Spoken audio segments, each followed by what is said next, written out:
الصلاة والسلام عليك يا رسول الله. الصلاة والسلام عليك يا حبيب الله. الصلاة والسلام عليك يا حبيب الله. الصلاة والسلام عليك يا نبي الله. الصلاة والسلام عليك يا نبي الله. وعلى آلك وأصحابك يا نور الله. وعلى آلك وصحابك يا نور الله. نویت سنت الاعتکاف. روایت سنت الاعتکاف. فرمان مصطفیٰ صلی اللہ تعالیٰ علیہ وآلہ وسلم ہے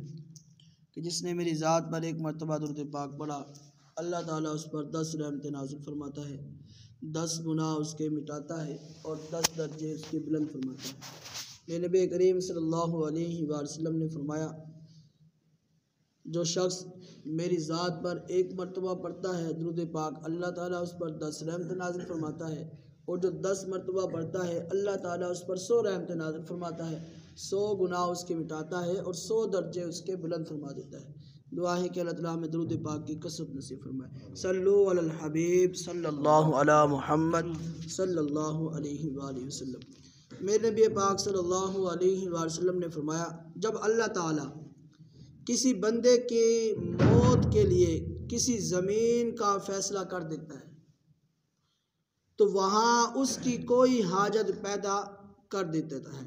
یعنی اللہ تعالیٰ جب کسی کو اپنے پاس بلانے کا ارادہ کرتا ہے، جب اس کا وقت آ جاتا ہے، جب اللہ تعالیٰ چاہتا ہے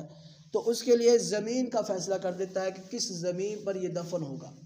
اور اس کے لیے وہاں کوئی نہ کوئی حاجت پیدا کر دیتا ہے کہ وہاں پر وہ شخص پہنچے گا۔ موت کا وقت آیا، رب تعالیٰ نے فیصلہ فرما دیا،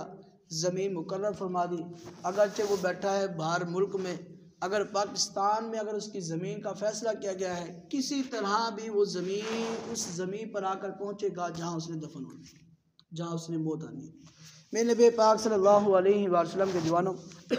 نبی کریم صلی اللہ علیہ وسلم پر نازل ہونے والا قرآن پاک، اس میں فرمایا گیا کہ تم اپنی قبروں سے، تم اپنے گھروں سے، جہاں تم چھپ کر بیٹھے ہو، جہاں تم رہتے ہو،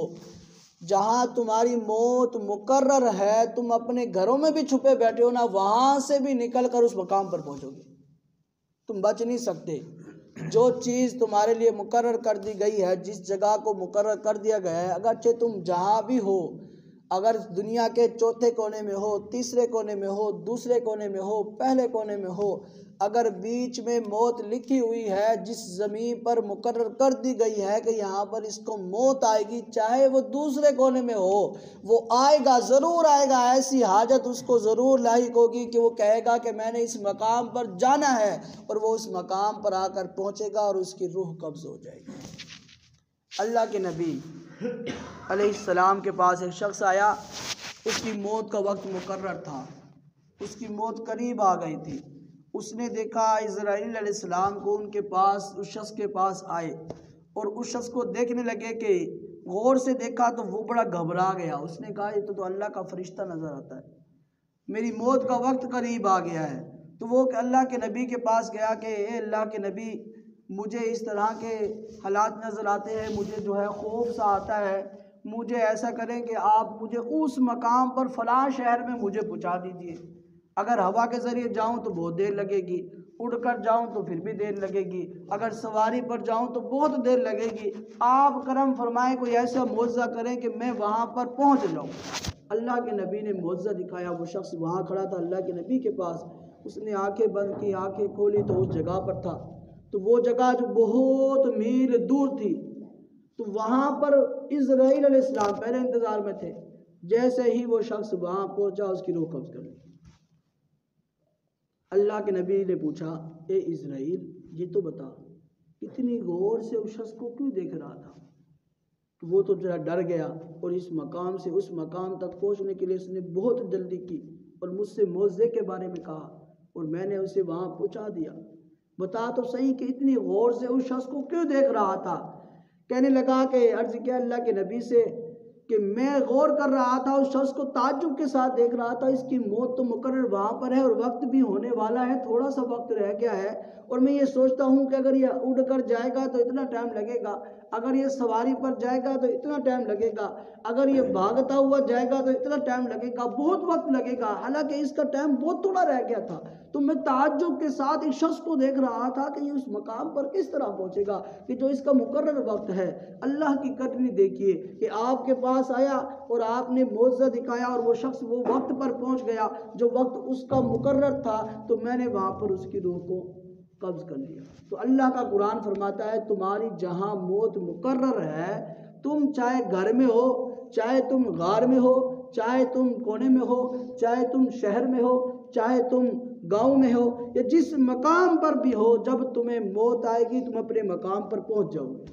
تمہیں حاجت لائی کر دی جائے گی، ایسی حاجت کہ تم کہو گے کہ میرا وہاں پر جانا فرض ہو گیا، میرے لیے ضروری ہو گیا، جب تک وہاں نہیں جاؤں گا سکون نہیں آئے گا۔ تو جب وہ شخص وہاں پر پہنچتا ہے جو اس کی مقرر جگہ ہوتی ہے جہاں پر اس نے روح قبض اس کی ہونی ہوتی ہے، تو وہ کسی ایسی حاجت کی وجہ سے جو اسے بہت ضروری معلوم ہوتی ہے، تو وہ وہاں پر رب تعالیٰ کے حکم کی وجہ سے وہاں پر پہنچ جاتا ہے، اور پہنچ جانے کے بعد وہاں پر وہ فوت ہو جاتا ہے، اللہ تعالیٰ کی بارگاہ میں پہنچ جاتا ہے۔ اسی طرح آپ نے دیکھا ہوگا کہ گھر میں تو ٹھیک ٹھاک ہوتے ہیں، راستے میں کسی کو موت آ گئی، آپ نے سنا ہوگا ڈرائیونگ کر رہا تھا، کوئی ایکسیڈنٹ ہو گیا، مر گیا، کوئی بیچارہ اپنے کسی فوتکی میں گیا تھا کہ وہاں کسی کو گولی لگ گئی، یا کسی کو یہاں سے جاتے ہوئے راستے میں بے ہوش ہو گیا، یا جاتے ہوئے کسی کو ہسپتال میں موت آ گئی، کسی کو گھر میں موت آ گئی، کسی کو گلی میں موت آ گئی، کسی کو محلے میں موت آ گئی، کسی کو گاؤں میں موت آ گئی، کسی کو شہر میں موت آ گئی، کسی کو دوسرے ملک میں موت آ گئی، کسی کو اپنے ملک میں موت آ گئی۔ تو یہ جو موت مقرر ہے، یہ وقت مقرر ہے، ایسا وقت مقرر ہے کہ انسان جہاں کہیں بھی ہو ایسی حاجت اللہ تعالیٰ پیدا کر دیتا ہے کہ وہاں پر وہ پہنچے گا ہی پہنچے گا، اگرچہ اس کا ٹائم مقرر ہے، جہاں بھی وہ ہو اس کا سفر جتنا بھی ہو، رب تعالیٰ ایسا وقت ایسی چیزیں مقرر فرماتا ہے کہ وہ انسان اپنے وقت پر جو اس کی موت کا وقت مقرر ہے وہاں پر پہنچ جاتا ہے۔ تو بہت مقرر ہے۔ تو میرے نبی کریم صلی اللہ علیہ وآلہ وسلم کے دیوانوں، سمجھدار وہی ہے کہ جو دنیا میں رہ کر آخرت کی تیاری کرے، نیکیاں کرے اور تقوی اختیار کرے، جھوٹ غیبت سے بچے اور نیکیوں پر قوت حاصل کرے، اللہ تعالیٰ کی بارگاہ میں جھکتا رہے۔ یہ کیسی موت ہوگی کہ ہمارے وقت کا نماز کا جو ہے وہ ہمارا موت کا وقت مقرر ہو اور ہم نماز کا وقت ہو جائے اور ہم نماز پڑھنے آ جائیں، کسی کو آپ نے سنا ہوگا کہ نماز کی حالت میں فوت ہو گیا، اس سے اچھی موت اور کیا ہو سکتی ہے؟ تو جو نماز کا عادی ہوگا اس کے لیے یقیناً اللہ تعالیٰ ضرور اس کے لیے لکھے گا کہ اس کی موت جو ہے وہ سجدے میں ہو، اس کی موت جو ہے قیام میں ہو، اس کی جو ہے وہ اتحیات میں ہو، اس کی جو ہے وہ قیام میں ہو، اس کی رکوع میں ہو۔ تو اللہ تعالیٰ مقرر فرما سکتا ہے، جس کی چاہے جس طرح موت مقرر فرما دے، رب تعالیٰ ہے۔ تو ہم تو یہی دعا کر سکتے ہیں